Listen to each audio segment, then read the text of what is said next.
तो hello dear student, एक बार पुनः मैथमेटिक क्लास 10 क्वाड्रेटिक इक्वेशन द्विघात समीकरण चैप्टर 4 प्रश्नावली 4.3। देखिए 4.3 द्विघात समीकरण का ये प्रश्नावली 4.3। यदि निम्नलिखित द्विघात समीकरणों के मूलों का अस्तित्व हो तो इन्हें पूर्ण वर्ग बनाने की विधि द्वारा हल कीजिए। ठीक है, तो पिछले टर्न पर आप लोगों ने गुणनखंड विधि से किस प्रकार से इनके मूल ज्ञात करते हैं, यहाँ पर पूर्ण वर्ग विधि से कैसे हल किया जाएगा ये समझेंगे आप लोग। तो पहला क्वेश्चन यहाँ पर दे रखा है 2x² - 7x + 3 = 0 पूर्ण वर्ग।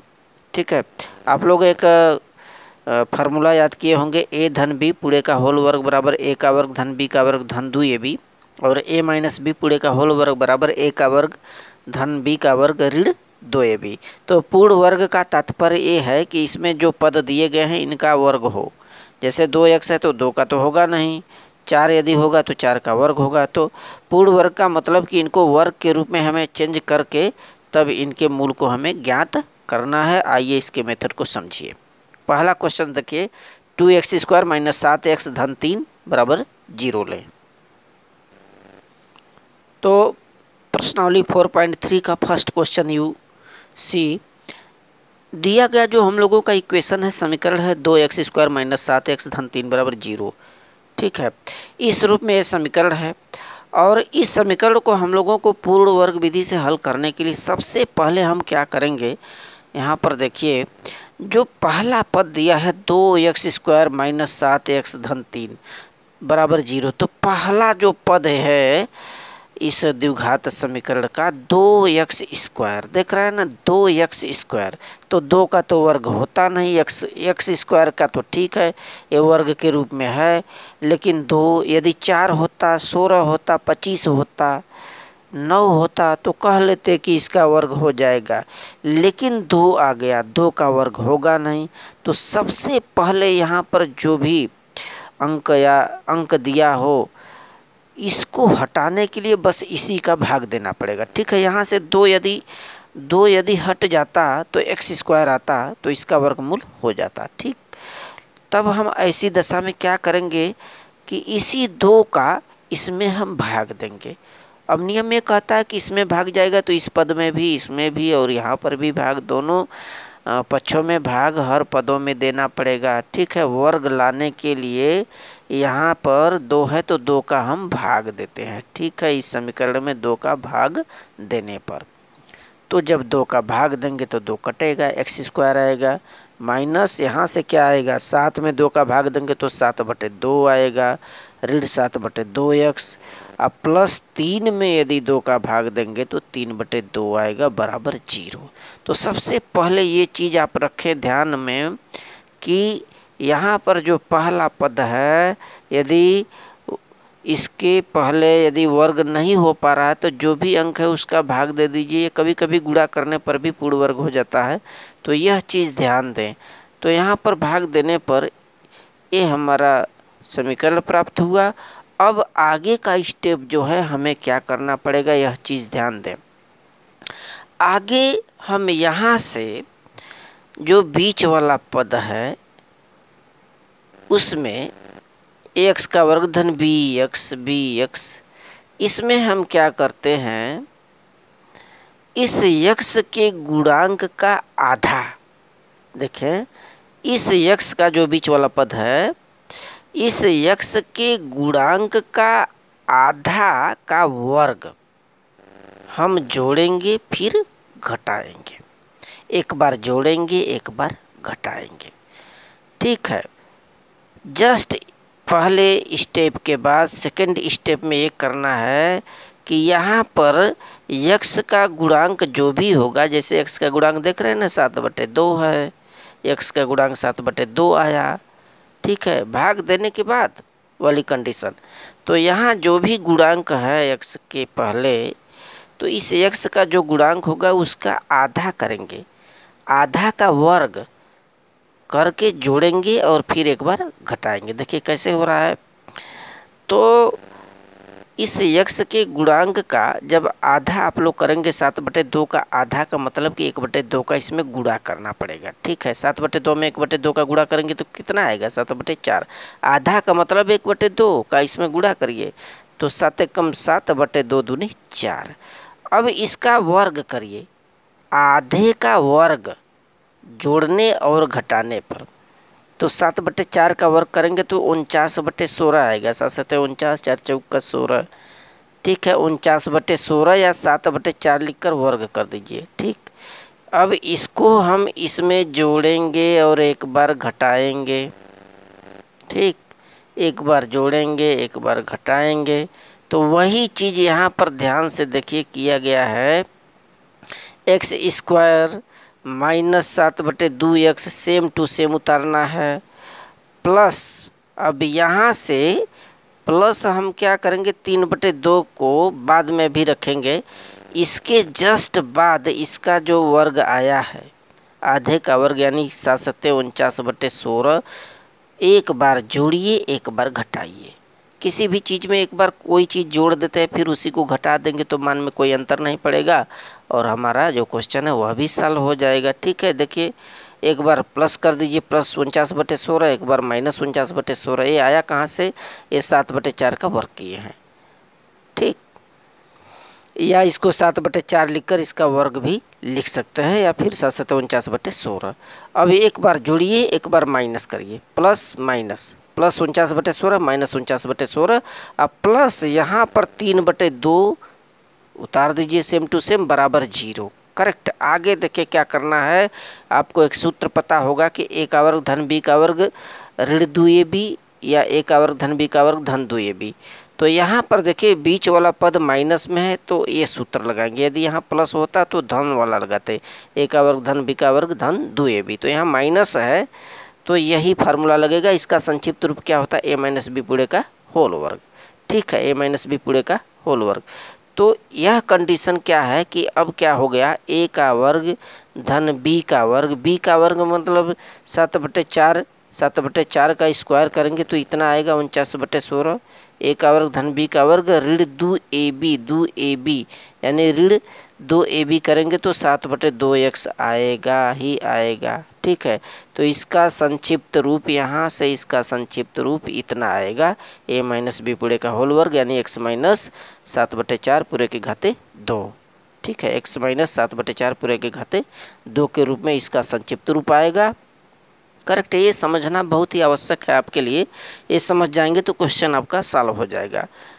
ठीक, तो ये जो संक्षिप्त रूप है a - b पूरे का होल वर्ग के रूप में, इसको आप लिख सकेंगे क्योंकि जब इसको आप प्रसारित करेंगे तो यही चीज़ प्राप्त होने वाला है। ठीक, अब यहाँ से फिर आगे क्या है इसको देखेंगे। 49/16 प्लस 3/2 को सॉल्व कर लेना है माइनस के सहित। तो जब सॉल्व करेंगे तो इनका लसन निकालिए, 16 और 2 का लसन निकालेंगे तो 16 ही आएगा। अब 16 कम 16 1 का गुणा 49 में करेंगे, 49 कम 49। और फिर यहाँ 2 का भाग देंगे 16 में तो 2 8 16 आएगा। 8 का गुणा 3 में करेंगे, 8 3 का 24। करेक्ट, यहाँ माइनस यहाँ प्लस बराबर 0। ऋण 49 में से 24 घटाइए, क्या आएगा ऋण 25/16। x - 7/4 पूरे का होल स्क्वायर माइनस 25/16 बराबर 0। अब क्या करना है, अब यहाँ से आप पक्षांतर कर दीजिए, इस ऋण 25/16 को उधर ले जाइए। ठीक है, जस्ट इसके बाद हम लोगों को यही करना है, जो वर्ग है उसके बाद वाली जो संख्या है उसको उस पक्ष में ले जाइए, पक्षांतर करिए तो वहाँ जाएगा तो 25/16 चला आएगा। ठीक है, 25/16 हो जाएगा। x - 7/4 पूरे का स्क्वायर बराबर 25/16। ठीक है, अब चूंकि यहाँ पर कोई चीज़ वर्ग लगा है तो वर्ग का मतलब कि बराबर के उस पक्ष में जो भी अंक या राशि हो उसका वर्गमूल निकालते हैं। उसका रूल है कि उसका वर्गमूल निकालते हैं 25/16। अब लिखेंगे कैसे, x - 7/4 बराबर, अब यहाँ पर जो मूल होते हैं प्लस माइनस दोनों में निकाला जाता है द्विघात समीकरण में। करड़ी में कितना हो जाएगा 25/16 और वर्ग हट गया, करड़ी लग गई। ठीक है, अब इसका 25/16 का वर्गमूल निकालिए, 25 का 5, 16 का 4 होगा यानी प्लस माइनस 5/4। x - 7/4 बराबर प्लस माइनस 5/4 करेंगे। अब इसको सॉल्व कर लीजिए, यहाँ से ऋण 7/4 उधर ले जाइए, पक्षांतर कीजिए तो एक बार प्लस पर करिए एक बार माइनस पर। ठीक है, तो यहाँ पर एक बार +5/4 पर देख लीजिए, तो ऋण 7/4 उधर जाएगा तो क्या हो जाएगा, उस पक्ष में जाएगा तो धन हो जाएगा, धन 7/4, 5/4 प्लस 7/4 दोनों को जोड़ेंगे 7 5 12/4। चूँकि हर बराबर है डायरेक्ट जोड़ दीजिए, 12 में 4 का भाग दीजिए, 4 3 12, x की वैल्यू 3 आया। और दूसर के बार माइनस लगा करके पक्षांतर करिए तो देखिए x बराबर क्या हो जाएगा, x बराबर ये आपका हो जाएगा -5/4 ऑलरेडी पहले से, अब प्लस ये जो ऋण 7/4 है जाएगा तो धन 7/4, दोनों को सॉल्व करिए, 7 में से 5 गया 2/4, काटिए 1/2 आएगा। ठीक है, ये पूर्ण वर्ग मेथड है, इसको रिपीट कर ले, एक बार दो बार समझ लें, इसके आधार पर ही अन्य गुणनखंड किए जाएंगे। इस तरह के जो भी रहेंगे सॉल्व इट क्वेश्चन।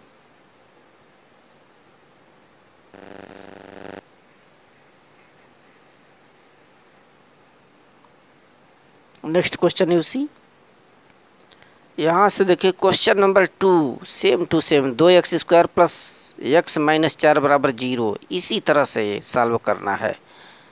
देखें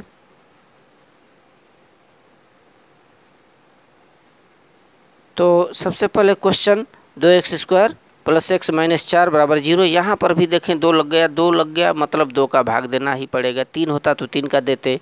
ठीक है, ऐसी संख्या जो कि जिसका कि वर्ग न हो या वर्गमूल न निकाला जा सके, पूर्ण वर्ग के रूप में न हो, तो फिर उसमें भाग देना ही पड़ेगा।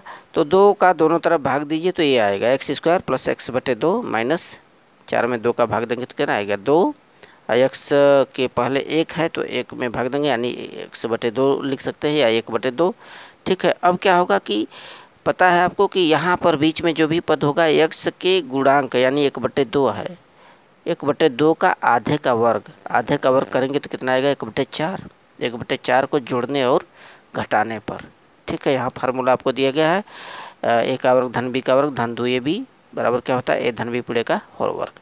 तो आधे का वर्ग एक बार इसमें जोड़िए, ये वहीं उतारिए सेम टू सेम, यहाँ पर आधे का वर्ग यानी 1/16 आ रहा है, एक बार जोड़ दीजिए, 1/4 का 2 बार गुणा करेंगे या वर्ग करेंगे तो 1/16 आएगा, एक बार जोड़िए एक बार घटाइए, आगे की जो संख्या है -2 उतारिए बराबर 0। ठीक है, अभी इसको यहाँ से यहाँ तक a धन b पूरे का होल वर्ग के रूप में लिख सकते हैं, यहाँ पर प्लस लगा है। ठीक है, संक्षिप्त रूप में यहाँ से यहाँ तक x प्लस कितना हो जाएगा 1/16 का वर्ग करेंगे तो 1/4। ठीक है, तो x प्लस 1/4 पूरे का होल स्क्वायर माइनस, यहाँ से देखिए इसको सॉल्व कर लेना है, -1/16 ऋण 2, इसको /1 लिख कर 2 के /1 लिख करके तिरिये गुणा करके सॉल्व करें, कितना आएगा 16 दूना 32, 1 एकम 1, 1 - 32/16, दोनों को जोड़िए 32 × 33/16 आएगा। फिर वही चीज़ यहाँ पर वर्ग आया तो वर्गमूल निकालेंगे पक्षांतर करके, ऋण उधर जाएगा तो धन हो जाएगा, तो इसका वैल्यू 33/16 का वर्गमूल यानी 33 का तो वर्गमूल होगा नहीं, 16 का 4 होगा, कलड़ी से बाहर निकालिए।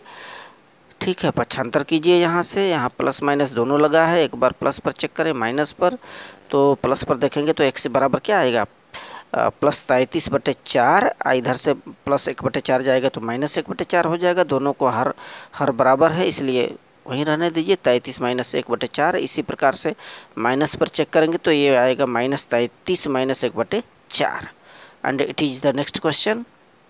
Question number 4 you see, question number 4 just it is 4x² plus 4 करड़ी में 3x प्लस 3 बराबर 0। ठीक है, अभी इस क्वेश्चन को यहाँ पर देखेंगे तो यहाँ 4x² लिख दिया यानी कि 4 का भी वर्ग हो जाएगा, 4 का वर्गमूल निकलेंगे तो 2 आएगा, तो पूर्ण वर्ग के रूप में क्या आएगा 2x पूरे का होल स्क्वायर। तो आइए देखिए, तो यहाँ पर a धन b पूरे का होल वर्ग का फार्मूला जो होता है a का वर्ग धन b का वर्ग धन 2ab, जब इससे आप कंपैरिजन करेंगे और इसको वर्ग के रूप में बदलेंगे तो 4x को क्या लिख सकते हैं, 4x को लिख सकते हैं 2x पूरे के घाते 2 लिख सकते हैं। ठीक है, ये वर्ग के रूप में हो गया। अब आपका पता है कि a का वर्ग धन b का वर्ग धन 2ab, a का वर्ग तो आपको पता हो गया। ठीक है, b की वैल्यू आपको अभी पता नहीं चल रही है, 2ab होता है बीच वाला जो पद दिया है 4 करड़ी में 3x, तो 2ab के रूप में a हो सकता है। तो इसको यदि 2ab जो फार्मूला होता है उससे यदि कंपैरिजन करें 2a की वैल्यू 2x ए की वैल्यू 2x यानी 2x इसमें छिपा है, गुणित करड़ी में 3। यहाँ पर देखें 4 करड़ी में 3x है, तो इसको इस रूप में लिख सकते हैं। 4 का मतलब 2 दूना 4 करड़ी में 3x, और आपका ये जो फार्मूला है 2ab इस तरह से भी बन जाएगा आपका। ठीक, तो 4 करड़ी में 3 को इस रूप में लिखें, 2 दूनी 4, देखें 2 गुणित 2 करड़ी में 3x, या ये कहें कि 2ab, ए की वैल्यू आपको पता चल रही है और x भी यहाँ पर है, और करड़ी में 3 है तो करड़ी में 3 का गुणा करें, तो कुल मिलाकर के 4 करड़ी में 3 को हमें इस रूप में लाना है जो यहाँ पर 2ab कह रहा है। नहीं, 2 को निकालिए, 2 का गुणा करिए इसमें। ठीक, तो 2 का जब अलग से गुणनखंड इसका करेंगे तो 2 दूनी 4 करड़ी में 3 बचेगा, गुणित x प्लस 3। ठीक है, इस रूप में इसको थोड़ा सा आपको समझना है। पहले इसका वर्ग कर दिया आपने तो ए के रूप में प्राप्त हो गया। ठीक है, ए के रूप में ए की वैल्यू आ गया 2x, तो इसमें भी छिपा है 2x, गुणित बी की वैल्यू, यहाँ पर जब इसका गुणनखंड कर रहे हैं तो करड़ी में 3 निकल आएगा बी की वैल्यू। तो सर्वप्रथम इसको देखते हुए आप इसका क्या करें, खंड करें। 4 करड़ी में 3x का खंड करेंगे तो इस रूप में आ जाएगा। ठीक है, प्लस 3 बराबर 0। तो यहाँ से इसका करने का आशय ये हो गया कि x का गुणांक आपको पता हो गया। ठीक है, ये तो 2 फार्मूले के हिसाब से हो जाएगा। ठीक, तो यहाँ पर x का जो गुणांक होगा 2 करड़ी में 3 होगा। x का गुणांक जो बीच वाला पद है इसका x का गुणांक 2 करड़ी में 3 होगा, क्योंकि यहाँ पर जो बीच वाला पद है इस x है इसका हकीकत में गुणांक 2 करड़ी में 3 होगा, क्योंकि यहाँ पर a की वैल्यू आपको दिखाई दे रही है। a की वैल्यू 2x ऑलरेडी है, तो इसमें से यदि 2x निकाल दें आप, जो a की वैल्यू है a की, तो आपको 2 करड़ी में 3 बचेगा। 2 करड़ी में 3 ही उस बीच वाले पद का गुणांक होगा। तो x के गुणांक के आधे का वर्ग, x का गुणांक पता चला 2 करड़ी में 3 है, 2 करड़ी में 3 इसका आधा करेंगे। ठीक है, आधा करेंगे तो करड़ी में 3 आएगा, उसका वर्ग जोड़िए एक बार और घटाइए। ठीक है, तो इस क्वेश्चन में वहीं उतारिए, यहाँ पर सेम टू सेम उतार दीजिए। अब प्लस क्या करना है, इसका आधा का वर्ग करेंगे तो करड़ी में 3 आएगा, करड़ी में 3 का वर्ग कर दीजिए, या 3 त्रिका 9 का वर्गमूल 3। ठीक है, तो यहाँ पर एक बार जोड़िए एक बार घटाइए, प्लस 3 ऊपर वाला पद उतारिए। ठीक, तो यहाँ पर सेम टू सेम इसको लिख सकते हैं ए धन बी पूरे का होल स्क्वायर के रूप में। ठीक है, यहाँ से यहाँ तक, यहाँ देखिए ए बी इस रूप में आएगा, और यहाँ पर जब सॉल्व करेंगे तो 9 का वर्गमूल 3, 3 3 प्लस और माइनस जोड़ेंगे तो 0 ही आएगा। ठीक है, अब आगे क्या करना है कि पक्षांतर करके वर्ग करिए। यहाँ 0 आएगा, 0 को उस पक्ष में ले जाइए तो इतना का वर्ग बराबर 0, तो उसका वर्गमूल निकालिए। प्लस माइनस करड़ी में 0 का वर्गमूल 0 ही होगा। पक्षांतर करेंगे तो 2x बराबर माइनस करड़ी में 3 आएगा इधर जाने पर, तो x की वैल्यू कुल मिलाकर के निकल आई माइनस करड़ी में 3/2, यही इसका x का वैल्यू आएगा। ठीक है, बस आपको थोड़ा सा यहाँ पर देखना है कि जो बीच वाला पद x बताया जा रहा है उसमें इस x का हकीकत में गुणांक होगा क्या, वहाँ पर 2 करड़ी में 3 ही होगा, चूँकि a की वैल्यू ऑलरेडी यहाँ दी है। ठीक, इस आधार से next question you check. Question number 4 देखें, 2x² प्लस x प्लस 4 बराबर 0। तो यहाँ पर भी x² के पहले 2 लगा है, 2 का भाग दीजिए, भाग दे करके इसको सिंपल में बदलिए इस रूप में। तो 2 का भाग देंगे तो यहाँ x/2 आएगा, इसका मतलब कि x का गुणांक 1/2 आया। इसका वर्ग करके एक बार जोड़िए और एक बार घटाइए। जब ऐसा करेंगे तो आपके पास ये समीकरण बनेगा x² प्लस x/2 प्लस एक बार जब इसका वर्ग करेंगे 1/2 का आधा यानी 1/4, इसका वर्ग करेंगे तो 1/16 जोड़िए, 1/16 घटाइए, प्लस 2 बराबर 0। ठीक है, अब यहाँ से यहाँ तक x का वर्ग धन बी एक्स धन 2ab का ये फार्मूला लग गया, यानी कोष्टक में a प्लस बी पूरे का होल वर्ग यानी कि x प्लस 1/4 पूरे के घाते 2 लगा दीजिए। और फिर आगे क्या है, इसको सॉल्व करिए। यहाँ से ऋण 1/16 प्लस 2 यानी 3 गुणा करें 16 दूना 32, 1 एकम 1 ऋण 1 धन 32/16 बराबर 0। सॉल्व करें तो क्या आएगा, 32 में से 1 घटाइए तो इतना प्लस 31/16 बराबर 0 आएगा। पक्षांतर करिए, जब पक्षांतर करेंगे तो x प्लस 1/4 पूरे का होल स्क्वायर बराबर कितना आएगा, -31/16। ठीक है, अब ए वर्ग के रूप में इस x प्लस 1/4 का होल स्क्वायर की वैल्यू यदि माइनस में आ गई, अभी तक आप लोगों ने प्लस प्लस देखा, यदि माइनस में आ गया, ऋणात्मक मान इसका आ गया, इसका मतलब कि x का भी मान ऋणात्मक आएगा। ठीक है, ऋणात्मक आने पर क्या होता है कि ये वास्तविक नहीं होगा, x का मान वास्तव में ऋणात्मक नहीं आना चाहिए, यानी इसके जो मूल हैं ये वास्तविक नहीं होंगे। ठीक, तो यहाँ पर क्वेश्चन में सबसे ऊपर ही कह रहा था कि जिसका मूल अस्तित्व में है उसको हल करना है, तो इसका जो मूल है अस्तित्व में नहीं है, क्योंकि इसकी वैल्यू नेगेटिव में आ रही है, इसकी वैल्यू माइनस में आ रही है। ठीक है, ये माइनस में आ रही है इसकी वैल्यू, इसलिए इसके मूल वास्तविक नहीं होंगे स्टूडेंट। तो ये पहला क्वेश्चन था। So thank you student.